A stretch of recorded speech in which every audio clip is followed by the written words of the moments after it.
Alright guys, this is the last video. I just wanted to make a miscellaneous video that goes over a couple of the really small features in Scrapebox that didn't really deserve their own video. The first thing I want to show you is the blacklist. Wherever you have Scrapebox saved on your computer, there'll be a folder called blacklist, and inside it will be a text file that just looks like this. Now these domains are domains that are going to be blocked, so anytime you search for domains, or you search for blog posts or whatever in Scrapebox, these domains will automatically be blocked out. Now the first one's Matt Cutts, who works for Google. You obviously don't want to be commenting on his blog. And that's Akismet, which is the WordPress spam plugin, so you don't want to be commenting on their blog either. And you can also add more to this really easily in the tools section up here. You can just click on submit entries to cloud blacklist, and you can enter the domains in here and the reasons why you want to block them. So if there's any domains that you don't want to comment on, you can block them in there really easily. Now the second thing I just want to show you is inside settings. You've got the options here to use a slow commenter. Now, as I showed you in the commenting video, it's really accurate and gets a high success rate when you use it, although it is pretty slow. So I generally have this selected, and I do skip the slow commenter when I'm using WordPress movable type. And you can also, if you select this button here, it'll start the slow commenter automatically after you've done the fast commenter. And I sometimes use this.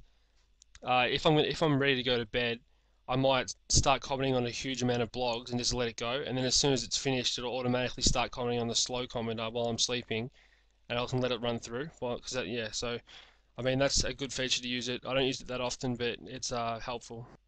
Okay, the next thing I want to show you is the capture up here. So if you click on capture and then click up set up automatic capture solving, you're given these options. I don't use the capture account, but if you do have one, you can insert it here, and then anytime Scrapebox needs to fill out a capture, it will. The captures, it's really cheap. I think it's $2 per 1,000 captures or something. So it's really affordable, but you don't have to use it. And yeah, so finally, the last thing I want to show you is the grab emails feature. Now I'm going to scrape a few blogs here and then show you how it works. So I'm going to keep it at 100 for this.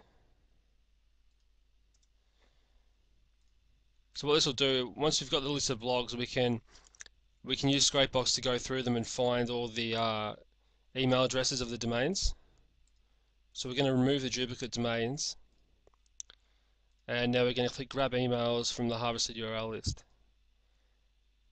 And now this is going to go through. It might take a little bit of time, so again I'll just pause this and let it and come back to it when it's finished. Okay, so now it's gone through all those URLs and it's found 79 email addresses. Now, what's good about this is if you want to, exchange links with someone, or if you want to find a bunch of sites where you can, email them and try and give them content to link back to you or anything like that, you can use this feature. So generally, I wouldn't just do a random list of URLs like I did here, but you could find a bunch of WordPress blogs and then, check the page rank, and if you find some high PR blogs that you want links from, you can then scrape their email addresses and start contacting them to try and work out something. It's a really, really good feature. It would take a long time to go through them all manually, so it's pretty helpful. Okay, so that pretty much concludes this video. As I said earlier, there's also a PDF guide that came with your download, and that's broken up into several sections. There's a summary of all the videos and just the more important points from each video. There's also a section dedicated to profile linking, like I've talked about that earlier. I'm going to show you how to find thousands and thousands of forums to get links from. And there is also a section dedicated to blog comments. And in that section you'll learn how to find thousands and thousands of high PR blog posts that you can get links from via commenting. So I hope you've learned something from these videos. I hope you now have a better understanding of how to use Scrapebox. And yeah, thanks for buying my product. If you have any more questions or you want to talk about Scrapebox, you can send me an email at pat@patjackson.net. Thanks.